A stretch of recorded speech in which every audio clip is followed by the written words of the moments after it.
Good morning, world. This your boy Mack Guinness. I just wanted to share a little something with y'all. I had an interview, my very first interview with my boy Tremaine T-Main from BCR Hip Hop Magazine. And I just wanted to let y'all see that because I think it was real cool of him because he made me go worldwide because it was an international television show that he had going on there. And I got a few other little things, a few memories and things that kind of like demonstrate the struggle that I was going through and how Loose Lips grew in the process that was going on. So I don't own I don't own none of this music, none of this. I don't have nothing. It's not mine. But I like it, and it's all my homeboy music that you might hear on there is coming from me. So peace, love, and joy. All right.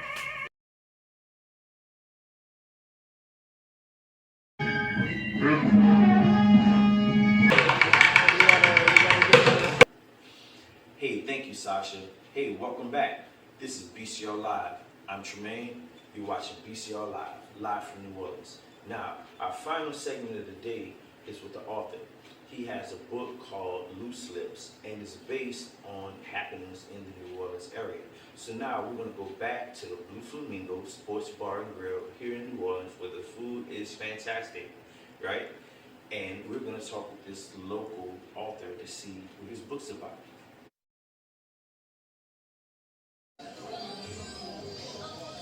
So what's the name of your book, brother? The name of the book is Loose Lips. Mm-hmm. My pen name is Mack Guinness. All right. You know, I didn't start this thing because I wanted to be a writer. It's just that I wanted to be a better reader and read a better book. All right. So that's how Loose Lips came about. All right. You know, I was complaining about a guy that writes out in New York. Mm-hmm. And I was complaining about his book. Mm-hmm. And a friend of mine said, well, put up a shut up. You know, you write one. So Shout out to Karate Yeah, we Red. told you put up a shut up, Mr. Mack. Yeah. Oh man. So I started writing and trying to figure out how to write. And Loose Lips is like a gumbo. You got a little bit of everything in it. You know, it's tasty, it's spicy. You know, and for some of y'all it might be too strong. I don't know. It's urban fiction because I have urban characters, but I don't call it an urban book. It's just a novel for me, with a lot of gangster stuff in it, a lot of drama, a lot of life lessons. The protagonist is a guy named Cleveland Jones, Mr. J. He opens up a homeless shelter in New Orleans after Katrina. Now he's an ex-con and ex-cop. He got a double whammy. You know, he kind of like Tranny. They got caught with his hand in the cookie jar. But he opens this up, and on Super Bowl Sunday, one of his co-workers' sons gets killed. And she wants him to check it out. And while trying to check it out, he runs into a lot of different things on the dark side of the New Orleans streets. It's everything in it is Mardi Gras, it's gumbo. I don't want to tell you the whole story because I really want you to read. Yeah. But it's a great read. It has those things that my teacher, Miss Dennis, told us. And I went to Landry. She told us at Landry that it has to have a plot. That's what made me start writing because a lot of books I read didn't have a plot. They had the gangster stuff that I wanted to see. They had the mingling, the couples, the wordplay, but they didn't have a plot. Ms. Dennis said it has to have a plot if it's going to be a novel. So my story has a plot. First book, Mr. Mack? Yes, it's my debut novel, but I was previous. It's not my first published. My short story, M.O.B., Money Over, Yeah. was published in Smooth Magazine in 2016, I think. That was my first published work. Let me ask you this. So, after you're going through this whole process, do you feel like you want to write another one? Yes, I'm working on a sequel to Loose Lips, but I'm also working on another book called His Story. and it's going to be a little bit different from Loose Lips because it's really more historical, you know, of the struggle of the African American and the process in which we all got here. It's going to be controversial because it may look at things differently than a lot of books before it. But it's some questions that I have that need to be answered, and history will be able to answer those questions for me and maybe for you too. So, but Loose Lips is the sequel. Loose Lips 2, the sequel, is coming out. They won't be in New Orleans. They'll be in Houston. Did it take you to write this book, Mr. Mack? The process of writing took me 3 years because I had to develop the rhythm. And every writer has a rhythm. So what I did was I started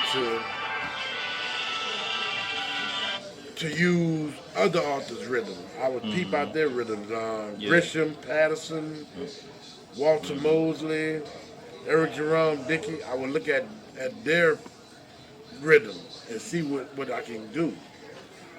And it's kind of like a rapper rapping off somebody else's beat. So that's what I did until I developed my own rhythm. But it took me 3 years to get this book done because I didn't want something that was going to be shortcoming. I wanted something that people would say, hey, that's a good book. That's all I wanted. It's not about the money for me. It's not about any of that. But I want people to enjoy a good read. I want people that look like me to be able to see characters with content. So if you go out and get the book, you're going to enjoy it. But I can tell you, it's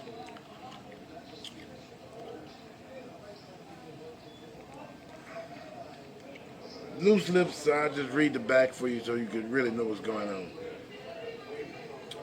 People get killed every day in the streets of New Orleans. It's the murder capital, and no one seems to care. A drug deal gone bad is what the news reports and police usually say. But when two young brothers are brutally murdered on Super Bowl Sunday, Cleveland Jones cares. Jones, Mr. J, an Army veteran and homeless shelter director, is asked to look into the murders. Like many New Orleanians, his co-worker, Miss Margaret, whose sons were killed, she don't trust the cops. With the help of his old Army buddy, Chill Will, Mr. J looks for clues, a difficult task made almost impossible when crooked cops are trying to pin the murders on him. So, Chill and Mr. J look to the streets for answers, but with all their skills from the military and training, they're no match for the killer who leaves a calling card and a trail of tortured corpses all over the city. The calling card reads, "Loose lips sink ships." And I'm going to let y'all figure that out. And how you deal with that for yourself? Well, luckily, all I get to see is my sales ranking. So it's a lot of anxiety when I don't see it. When I don't see it actually in the top 100, I'm feeling a little bit down and I'm watching. But it changes every hour. Yeah. So it kind of makes my nerves bad because it'll be up and down. But for like a week, I didn't even see it at all. And then it shot right back up. And I actually missed when it shot up because I wasn't looking at it. And I just they have like a graph on the chart. It showed me like on the 16, it just shot up. So it's a lot of anxiety, but I figure the book outlived me. So it really, and I didn't write it for the money. But I would love for it to get in a lot of hands, and I would love for people to really enjoy it. Good, brother. Good. Then we're gonna do that. We're gonna have a big following or watching of people like in Africa, you know, like a lot of African countries, you know, you a brother, you of African descent, you know, like, is there any type of advice or encouragement or direction that you feel like you could give to young African writers, you know, brothers and sisters of African descent about, you know, getting their book out, getting it published, you know, getting through the process of the creative blocks?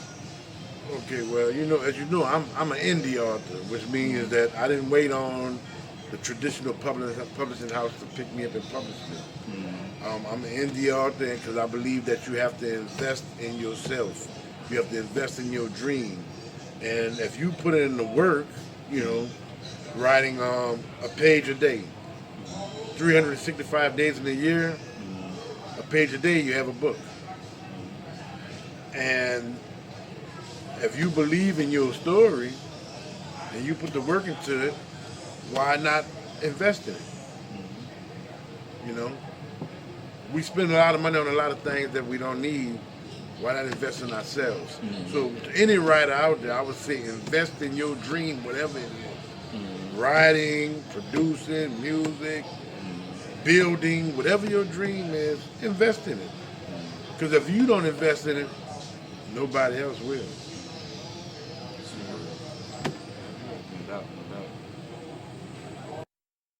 You're watching BCR Live. I'm Tremaine. The show today is sponsored by OneStopShopHipHop.com.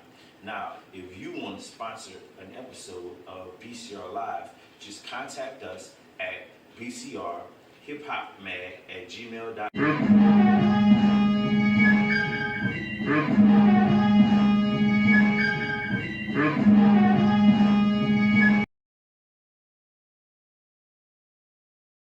You know about it, hell stirring at indictments. Bitch niggas scared of jail, couldn't keep it silent. 12 bacon niggas cake, snitches adding icing. Loose lips ain't ships, what you know about it? Real niggas in the cell stirring at indictments. I'm getting up money, ouch. I had to buckle down, you my motivation. You the reason why I hustle now. You know I find it funny how you're not acting funny now. My name ringing, money pile, showing off your body now. Dancing to my music loud. I'm the clean up man.